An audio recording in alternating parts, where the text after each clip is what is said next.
In a decisive move towards formalizing South Africa's e-hailing industry, Bolt South Africa partnered with the National Department of Transport and Gauteng Provincial Regulatory Entity to host a groundbreaking workshop for drivers.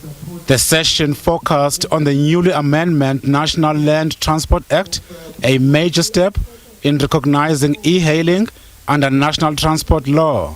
What this is doing is it's legitimizing the industry. So if we go back when the industry launched in South Africa back in 2013, I believe,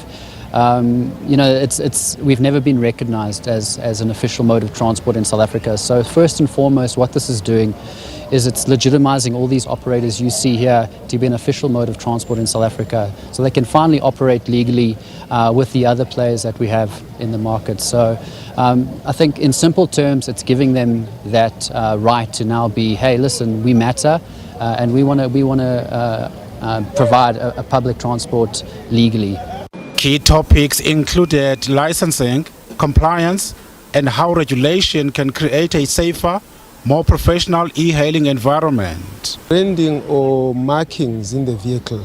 So we're just saying, since the understanding is that these vehicles, they are multi-purposely used for also for private family use.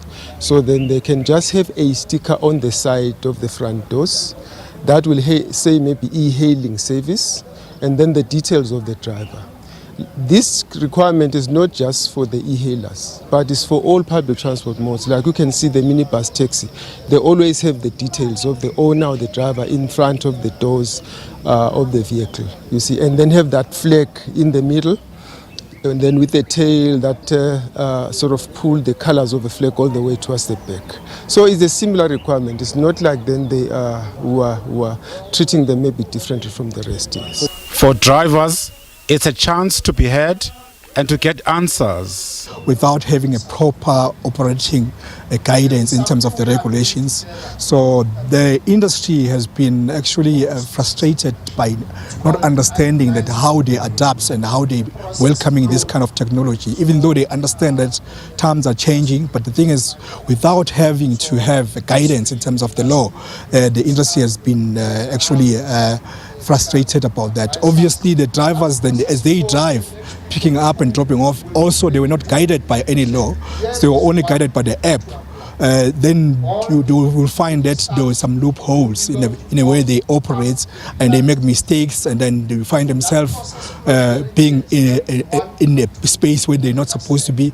Now that we have the regulations, now we know now exactly how we should accept and how we should adapt to these new regulations.